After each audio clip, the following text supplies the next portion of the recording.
Welcome to the 16th podcast from the People's Pundits, myself, Kevin Clark and Ian Hart. And this week, I'm pleased to say we're joined by Steve Bailey, the sports editor for the Worthing Herald. So welcome, Steve. Hello. And so how are things going at the Herald? And we were just talking, weren't we, about Premier League coverage now with Brighton. So how's that changing for you? It's brilliant. Like, I've been at the Herald for 13 years now, and 13 years. 13 years. Yeah, I know, it's flown by. Started off reporting on Sussex County League football, then a bit more Worthing in the Ryman League, and then up to Brighton in the last couple of years in the Championship, and now obviously in Premier League football. So yeah, it's been a nice progression, and it's brilliant to be going up and down the country watching Brighton in the top flight. You mentioned something off air which I thought was fascinating, that in the Championship, if teams lost, they'd only send one player up for an interview. Now they all have to come and be available for interview. That's right. After a game in the Premier League, there's a mix zone, and all the players, every player from every team, has to come through the mix zone. They don't have to talk to you, but they have to walk through, and you have the option to say, Kevin De Bruyne, do you mind stopping for 2 minutes? And he did at the Amex. Some other Man City players didn't. Yeah. But it's like that every game. So it's good from a Brighton point of view. A lot of them, well, all of them will stop. So far this season, they have. If you've asked them to stop, they stop. And I think that's still a good feeling. To have the Brighton players, they're still connected to the local media as such. Whereas some of the big stars, they wander past, and some of them just ignore the press. They don't even bat an eyelid.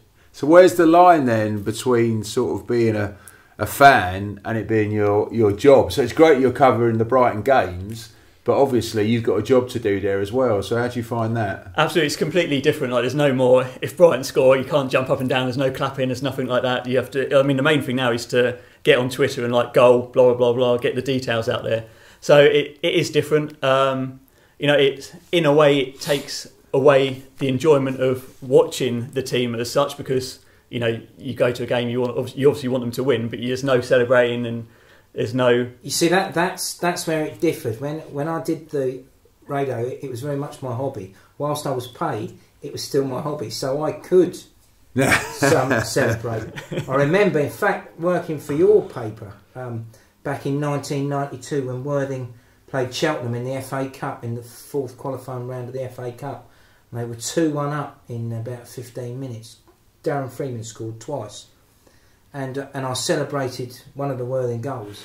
And the bloke from Cheltenham got the hump. He says, "We're reporters, not supporters." And I said, "Speak for yourself, son." but I did it with the Brighton. And as you say, I've celebrated goals in press boxes.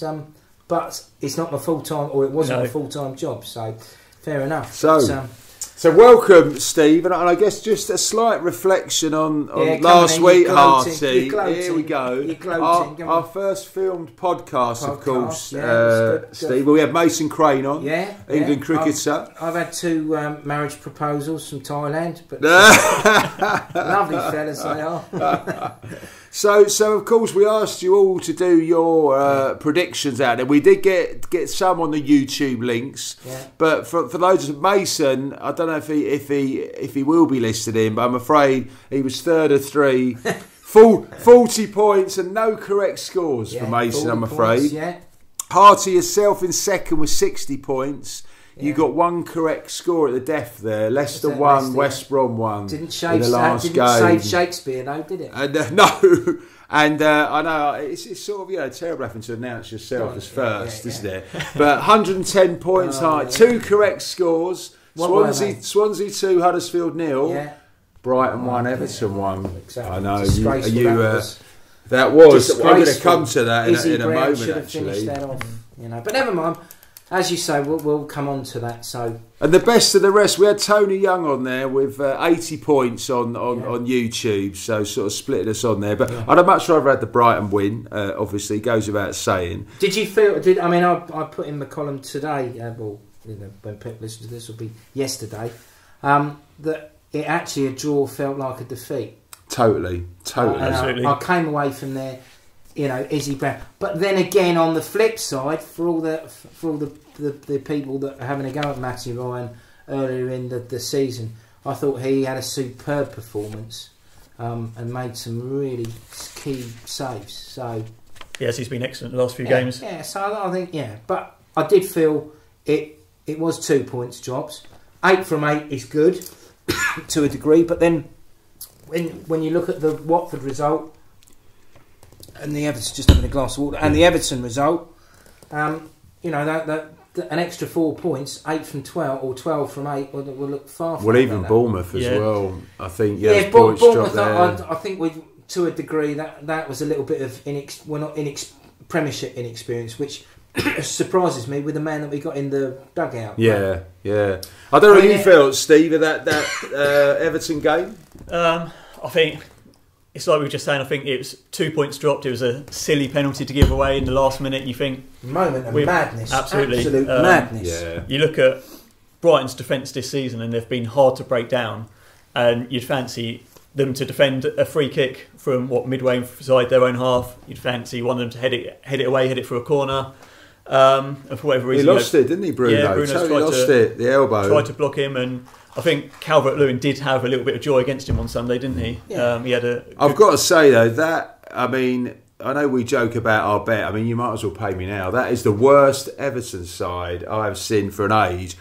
And as for Rooney, I know you were calling out maybe he'll get back in the England squad. He was dire. Yeah, no, but I think his head's gone now. I think he's finished, mate. Washed up, absolutely. Yeah. There was what did Rooney do positive in that game? Well, he scored. Diving, well, there's a penalty in it. Come on, no, diving as well. He was like throwing himself about. I just thought there was a guy. I don't think he's even Premier League quality, let alone international. Because it's flipped it because Everton drew 1-1 and didn't sack their manager. Leicester drew 1-1 and did sack theirs. What's your take on Shakespeare, guys? What do you think, Steve? I think it's absolutely crazy. At the same time, I thought it was that Ranieri went as well. He won the Premier League title in, and then did he lose the dressing room though? There was all this talk that Ranieri? Yeah. I think do you know what though? I think what goes around comes around. Yeah. Ranieri went. Shakespeare stabbed him in the back. Well, I reckon there's a bit of that maybe going on, and he was there to take that opportunity, and now it's a bit of karma. I think you look at Leicester's fixtures and who they've played this year. They've played Arsenal, Liverpool, United, Chelsea, Brighton, who their only wins come against. But it's not been the easiest of starts, and I don't think they're going to be down there come the end of the season. I can't see them going down. There's a little worry. There's a little worry in there. Leicester's only win, Brighton. Bournemouth's only win, Brighton. Yeah, it's a worrying trend. But we knew we were in that mini league at the bottom of the league, so we've lost 2 games in our mini league. Tomorrow night, as people will be listening to this, it's tonight, Friday night against West Ham. That is in our mini league. Level on points, both on 8 points. And we need to get points from that. What do you think on Shakespeare, Harty? What's your take? Do you think I he think should you're have right stayed in to the a job? degree, I think it's this quick fix.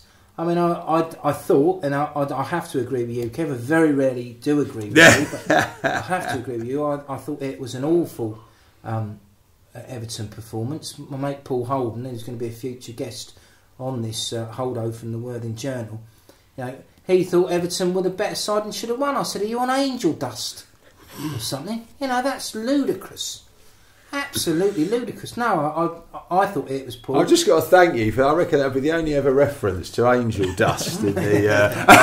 Can you still get angel dust? I don't know. Can you still get it? I like the reference. I don't know. So yeah, it's no Everton. And just a few other games over the weekend. There, I've got to bring up Man City. How good are they? De Bruyne, Jesus, Sterling. I think Joey Barton, I heard him on Talk Sport, he could only pinpoint Fabian Delph at left back as a potential weakness. But I just thought it was total football. I absolutely loved it. Did you enjoy that? How can you cite an England international as a weakness? I know. That's. But how good are City? What do you think? They are good. But we go back to podcast 1, 2, or 3. I don't know what it was when we were talking about it. He had to get it right this year, or else I think he was out of a job. I think in Europe, the only thing that, and I don't know who it's going to affect worse, is with us all going well, with all our top sides going well in the Champions League. Is that going to affect, going for the Premiership? And at the end of the day, if you ask the 5 clubs in the Champions League, which would they rather win, the Premiership or the Champions League? I think 2 of the 5, probably 3 of the 5, Chelsea and both Manchester clubs would rather win the Champions League than the Premiership. Interesting. Absolutely. What do you think of City, Steve? I think they're looking very strong already. You saw the way they played at Brighton, and they hadn't quite hit top gear at the time. It was definitely a good time to play. But 2-0 still flattered the Albion. Yes, yeah. They scored 7 against Stoke with Aguero on the bench and not even coming on. Is he back now then? Yeah, he was back on the bench. Yeah, so they're looking very, very good. It's at like the moment. Jesus must have cured him. I need to run a drum roll for that one. Jesus laid his hands on him. I love it. Good stuff. I've got to go across the road to United, though, right? Now, here we go, guys. Have a listen to this. Man United, Mourinho and Klopp, right? Mourinho, 254 million net spend. Klopp, 34 million. So for the mathematicians out there, 220 million more Mourinho spent, and yet he comes to Anfield, plays for a draw, the anti-football master here, and then he's got the audacity to say, "I've got nothing on the bench." We got Jerry and the pacemakers playing in the background in a minute. £80 million worth on the bench, and he's moaning about that like they're a small club. He is football's Mick McManus. He's the man we love to hate. He's going in there to wind it up, and he's done his job. Because 5-6 days later, you're still moaning, you're still having a go, and he's made an impact. He's done you. Steve, is it all about... Is that right? Get your point at Anfield at all costs, or do you have a response... When you've spent 254 million net, do you have a response... Your Man U manager, are you expecting a bit more? You look at how Guardiola plays. Go on. I think you've got to go for the win in every Premier League game this season. You look at how City are playing... If City and United are going to be battling out for the title, City will go to Liverpool this season and go there to win, won't they? They're not going to go there and... Especially after beating 5-0 at home. Well, exactly. They're not going to go there. But what if Man United win the league by a point? Well... They'll be going, when we park the bus at Anfield, that's what's won us the league. You can't knock him for his history on trophy winning... But for football, no one's going to look back on his reign apart from if you supported the club with any, just thinking, what was the football they played? He's not associated with the style. Well, he is associated with the style of football. Boring football. Saucer of milk for Tony. Right. There we go. And we can't. Every week we've mentioned Palace, no goals, no points. Yeah, I can't believe that. I was watching Worthing and someone said Palace are 1-0 up, and then someone said Palace are 2-1 up. I've got to say, they fully deserved that win against Chelsea. Sahar was on fire. And I know we're going to talk about the bottom 3 later, or the guys that got promoted into the Premier League. But I said last week, Harty, that Palace, even with no points and no goals, was still only 5 points away from getting out of the bottom 3. And I look at that squad and I don't think Palace are going down. I really don't. Well, I hope not, because it'll be another derby game next year. No, I agree. I don't think Palace are going to go down. When you look at some of the players in the squad, and Zaha back makes a huge difference to them. So then Roy will be vindicated. It will be Roy reborn. Redemption Roy. Well, Allardyce got his redemption, didn't he, at Palace, and now be Roy next. I was listening to him on Talk Sport the other day. Who, Big Sam? Yeah, Big Sam, ruling himself out the Leicester job. Might be going, would be interested in the Scotland job. Might go to the US for their job. It's almost like the Daily Telegraph sting has been forgotten. I thought he was packing it in. He said he was spending time with the kids and all that. He'd done his bit. Sets, he says. Box sets. The Walking Dead. It must be like managing Palace again.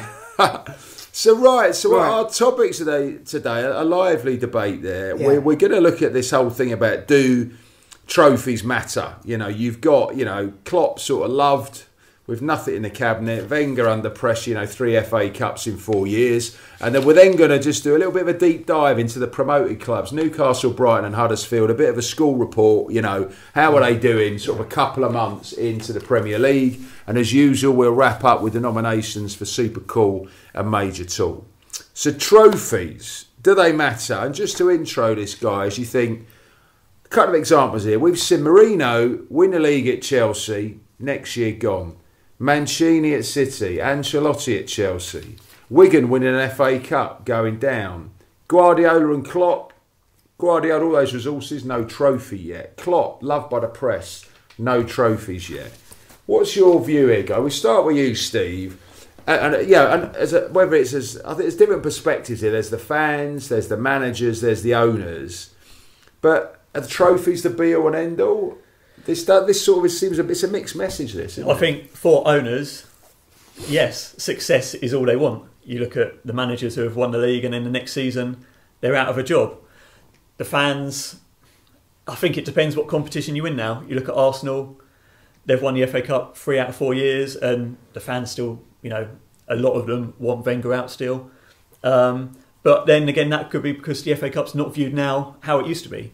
The League Cup has, for a few years now, I feel, been viewed as just a meaningless competition that teams will only take seriously if they probably reached a semi-final or final. And the FA Cup's almost become that way too. You look at the Championship clubs and Premier League clubs playing reserve teams in the 3rd round, 4th round, 5th round arguably as well.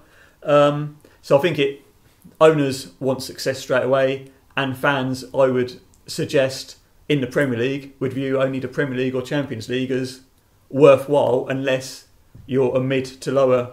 So as a Brighton fan then, here's one for you, would you take a League Cup win and going down? Oh, no. Not now. Not now. I wouldn't. I mean, I probably would have a couple of years ago when I wasn't there.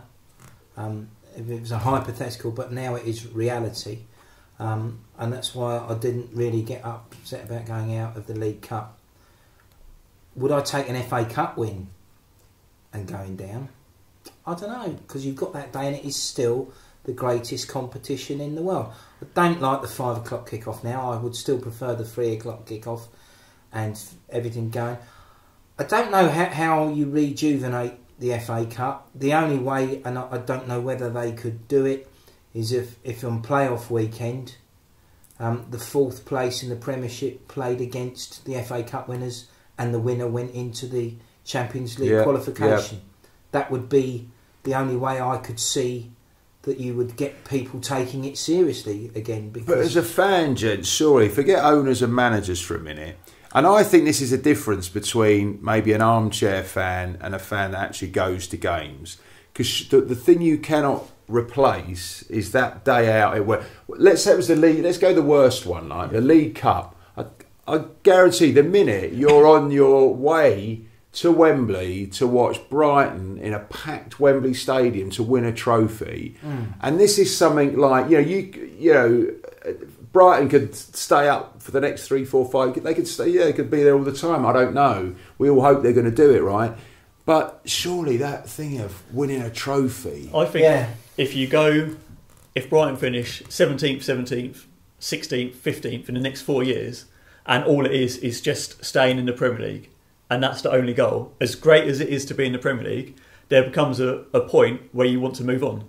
And you want to be challenging for, Europe, you want to try and win a League Cup. You look at teams who have been in the Premier League for a while. Stoke, what have they done? It's... Apart from staying in the league, Southampton, I know, the 8th, 9th, 10th last 3 years. They got to the final, didn't they? Got to the final last year. So they were very unlucky against Man U. But they're in the problem that Brighton could, maybe find themselves in 4 years' time, where you establish Premier League club, but you're not going. Well, Wigan won the FA Cup, and they've never come back, have they? No. Yeah, but it's to be fair, Wigan is one. They had a big owner putting dough in. And 2, if you've ever been to Wigan, it is a rugby league town. Rugby league is now a summer sport, but it is a rugby league town, so you can't get around that. I do see what you say, Steve, and the other thing that you say about Stoke, and I don't want to get into a north-south generalisation here and get pelters, but what Brighton have also got to realise is that there's a lot more, and it's not sort of whippets and terraced houses up there, but there's probably a lot more going on for people to do down here with arts and music and stuff like that. So I think you're right. If we get a 17th, 15th, people, a lot of those season ticket holders will start picking and choosing. And if we believe what we're being told about, it's going to be tight. Austerity's going to kick in again in the next few years, people will pick and choose with how they spend their sort of leisure time. So it is a difficult one. I mean, at the moment, you again, Kev, you're off to West Ham, I'm off to West Ham. An exciting week this week. We've got our Manchester United tickets. I'm going to Swansea. You're going to Swansea. Yeah. We're all buying into it. I went to Watford. I went to Arsenal. I haven't been to this many away games since I was on the BBC, and I'm enjoying it. But next year, if we start this year, which I think we will, you'll be going, but will you want to go to Swansea again? Would you go to the Emirates again after the atmosphere there? No, probably wouldn't. If it was 3 o'clock on a Saturday, maybe, but I'm not going to blank out another Sunday for it. But I had to go because I wanted to see Brighton there. Yeah, absolutely. I mean, next year we'll want to go to the Tottenham game because it's at the new stadium, at the new ground. It is a difficult one. But it's, I tell you what though, the thing, and you're right, and it's that stability of the club and the money. We know owners want Champions League places, they want the cash, managers are under pressure to deliver that. I think we're saying as fans, I think the trophy bit is important, but also players. Have you ever, players consistently say, at the end of their career, they're going to be looking at medals, what they've won. They're not going to be looking at, I've had 10 fourth places at Arsenal. No, but I don't think they are now. I think players are a different breed now. I think, some of the in weeks to come, we've got a few ex-legends sort of lining up and people like that who've had to go back because the money wasn't there, and they've gone back into normal work. But the generation of footballers we've got coming through now will have no financial worries if they look after their money even properly. more so you want to win a trophy, yeah, but surely. I don't know. But I think it's more about the money now. I don't think it's about the trophies now.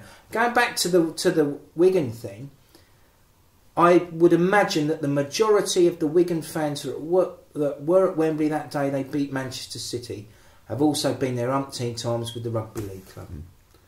And it's probably just what about Pompey? Yeah. Look at Pompey, FA Cup winners again, but you can't. It's like Leicester. Whatever happens to Leicester, Leicester went down. You can't replace that moment. No, and they'll never forget that. But I think you're getting a bit sentimental if that's what players are looking for, because I don't. Were you going to take a League Cup? Did you say, or an FA Cup? I think if it gets to 5 years' time, 5 years, you won't take one this so year. Then you take. I wouldn't want Brighton to get relegated this year. I would never want Brighton to get so relegated. Even an FA Cup, you wouldn't take that this year? Not for relegation, no. Wow. But I would rather get knocked out of the FA Cup now. Wow. I think you take being knocked out in January of the FA Cup. Winning the FA Cup. But no, it's I think because of the money that's on, because of the global, because it is about. Wow, look, they've brainwashed all of us now. The owners, the managers. Would you have said that 10 years ago? Really? No. But 10 years ago, we were playing in front of 6,500 people, and half the season ticket holders didn't know the Glenn Murray from their Ruby Murray. To be fair, did they? Well, we're talking of that period and the promoted clubs: Newcastle, Brighton, Huddersfield. Yeah. So let's sort of take a look at these, and I thought it'd be nice to have a look at maybe go one by one. I think the impacts. You look at them. I think maybe look at the managers, the star players, what we see as their strengths, weaknesses, and I guess I'm going to put you boys on the spot about whether they're going to stay up or not for each of these three as we go through. So let's start with Newcastle, currently 9th. Yeah. 11 points on the board. And in terms of strengths at the minute for that club, whether you look at it, manager, players, fans, whatever, what do you see as Newcastle's strength at the moment, and what's the Achilles heel? So Steve, do you want I think having Benitez there is a huge pull for Newcastle, and he is a massive factor in them doing so well. There was all the rumours in the summer about, is he going to stay, is he going to go, because there was all, apparently discontent with transfers and they didn't get enough players in. Could have new owners. Yeah, could have new owners. I mean, I'll come on to that. You wouldn't have thought that any new owners would get rid of Benitez. The start they've made, it's been a good start, hasn't it? They lost to Huddersfield, they've lost to Brighton, but they've beaten West Ham, Swansea and Stoke. So, I think 11 points from 8 games. It's a very good start. Top for 10, top 10, absolutely.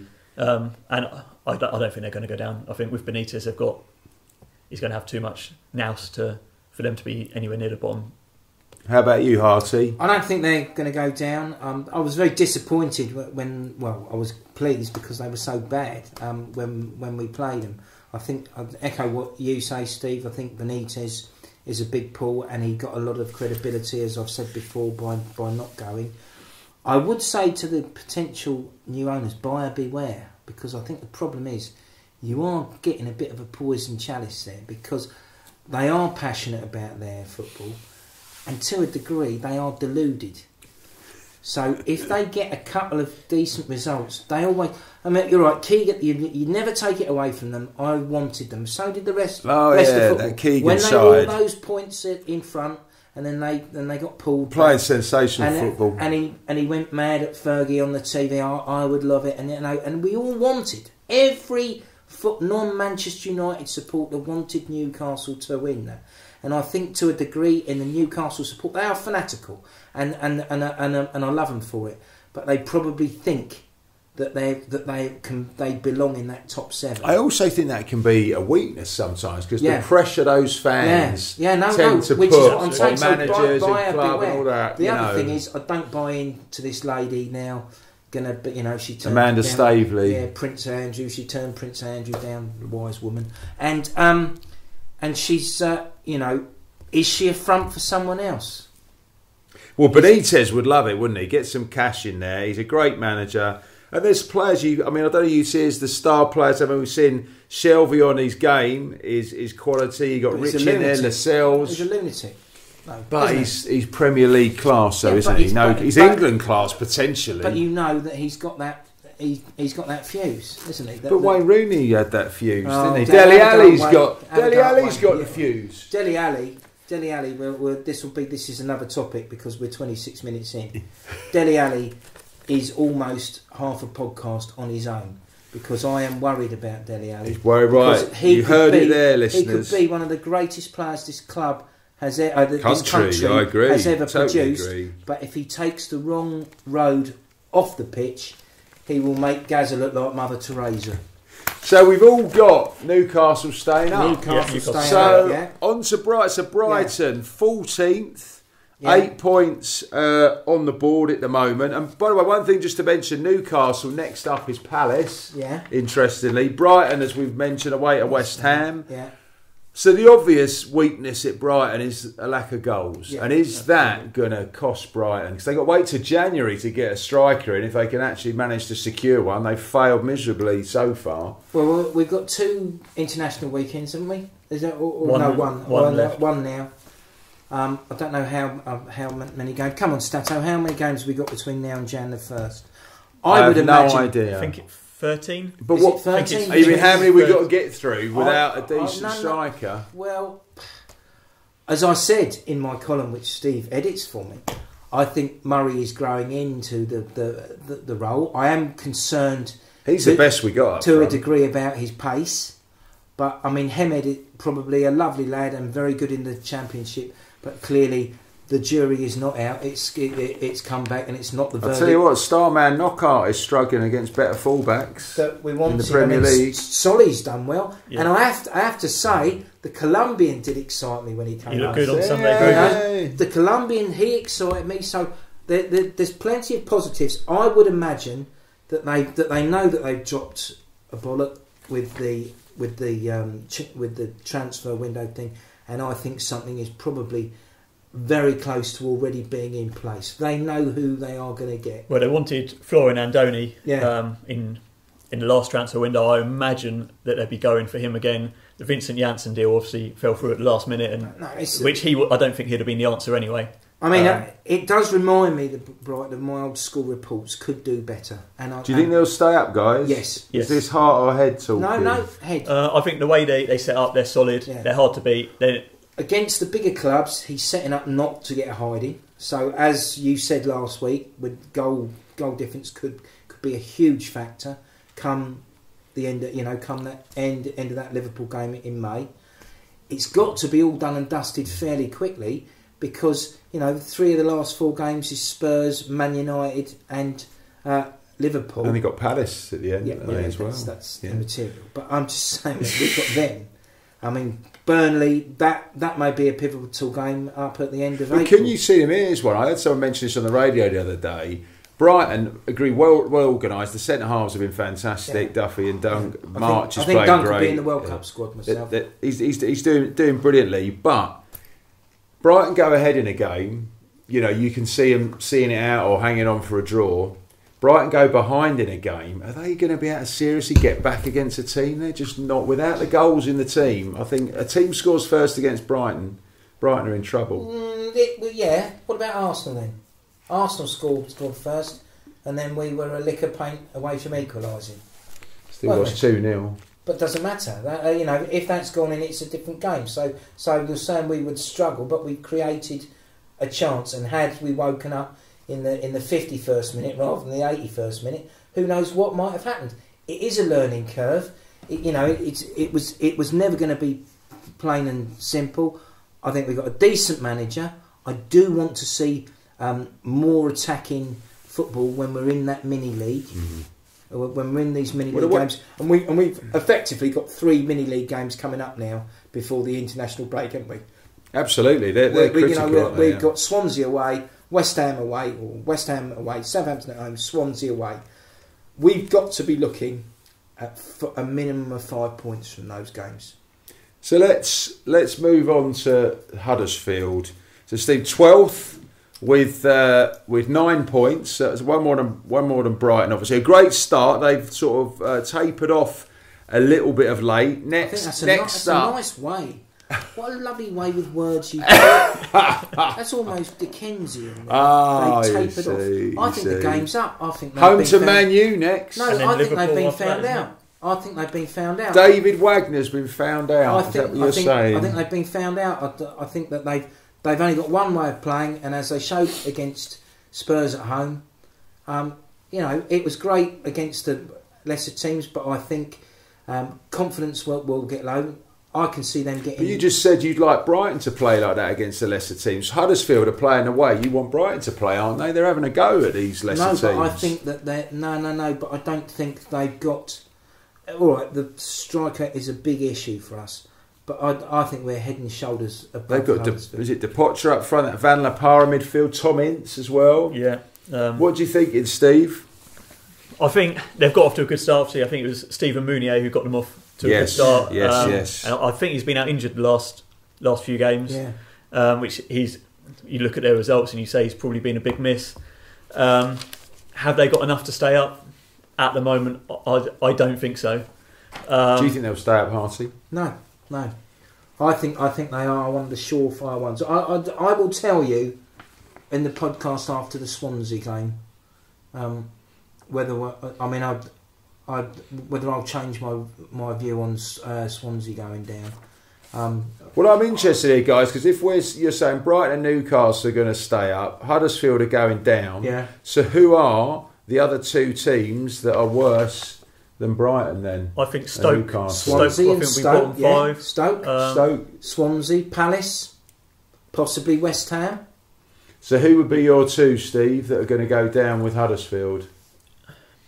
I think Stoke and Swansea. See, he's a podcast listener, this boy. Stoke, Swansea and Huddersfield for you. And how about you, Harty? I said Stoke, Swansea and Huddersfield. You did right at the kitchen beginning. In July. You did. And I'm not changing. You think Bournemouth are going to get out of it, boys, do you? I think they just have... I was talking to a Bournemouth fan at Bournemouth season ticket holder, who's a fellow funeral director, and he is concerned, and he's concerned for the exact thing that we were talking about this Defoe gamble, with this 140 grand a week, and if it doesn't work, and what's it doing to the dressing room, and are people sitting around going, well, you're getting this, and you're getting that, and you're getting this? No, I think it's... I think Bournemouth will get out of it. It's a bit like that on this podcast, listeners, with Harty. He's our Jermaine Defoe here. I'm not Jermaine Defoe.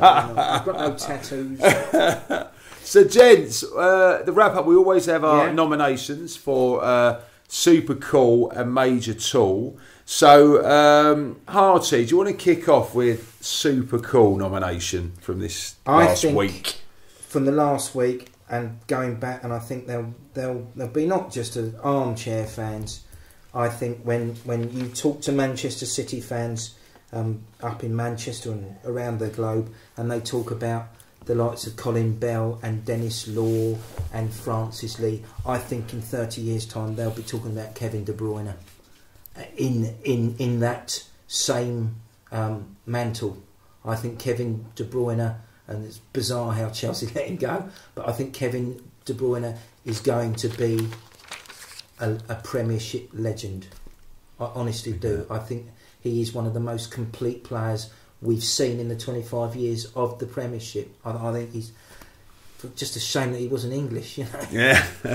No, great. I mean, he was just sensational, wasn't he, in the weekend? I mean, Steve, for you, in terms of super cool.